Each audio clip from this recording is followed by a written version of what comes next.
Welcome, Capricorn, to your love reading for the month of November. When you're seeing this video or listening to this podcast, you know this message is meant for you for today. So let's get three cards out for Capricorn, please. Okay, Capricorn, we're starting off very strong with the lovers. I also sense with the lovers here, there's a earth element involved with it, another Capricorn, Virgo, or a Taurus. And the Five of Pentacles is centered in the middle. Maybe it was this past relationships that you've learned the most about what a relationship should look like and what it should feel like.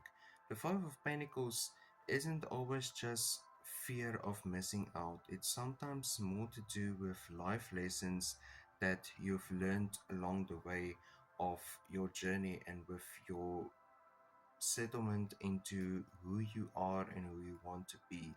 And the Page of Cups is a very promising and forward looking kind of relationship that you can see for yourself, and what you see for yourself and what you deserve for yourself and only for you. Sharing the moment, sharing the time with a person that you truly love and a person that you want to be around and surround yourself with. And they come from a background similar to yours, but kind of with a twist, but being straightforward to the point kind of energy that they are giving off. And again, like I said, the lovers, earth energy, sometimes it's their moon. No, it's their rising sun. It's definitely their rising sign that has a hook with you and has a date with you specifically. Let's see past and future.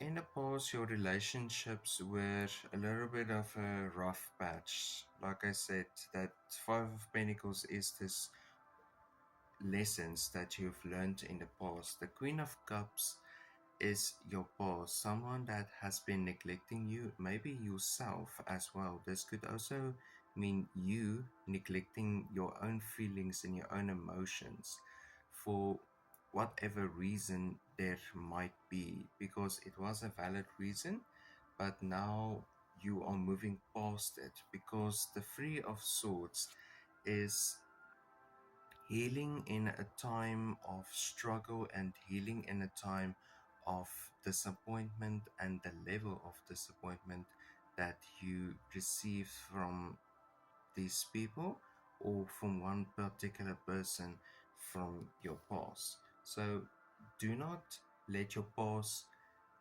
be the example of what your future and your present can look like. That is what the Queen of Cups is telling us, is that not every past mistake is a future neglect. Not every past moment is a future promise. You are in control of your own destiny and of your own skills and your own abilities. Let's see what the outcome is for you, Capricorn. Outcome for Capricorn, please. The Three of Cups. Peer connection. It's finding a connection within yourself and with your partner, and forming a bond that is strong, that is going to guide you through the roughest patches of your life, and that is going to guide you towards a greater understanding and a greater you. No longer are you just going to sit back and allow. Now you are controlling and you are manifesting greatness for your life, because in the beginning, like I said, you deserve greatness and you will get greatness as long as you manifest this abilities, the skills within yourself, then greatness will just flow and follow you where you want to go. And that's the same with the Page of Cups. Is your partner will be great for you, they will be healthy for you, and they will be there through thick and through thin. That's also with the Five of Pentacles. Thank you for watching this video and listening to this audio. Please like, subscribe, follow, comment down below any questions that you might have. And as always, have a wonderful and a blessed day.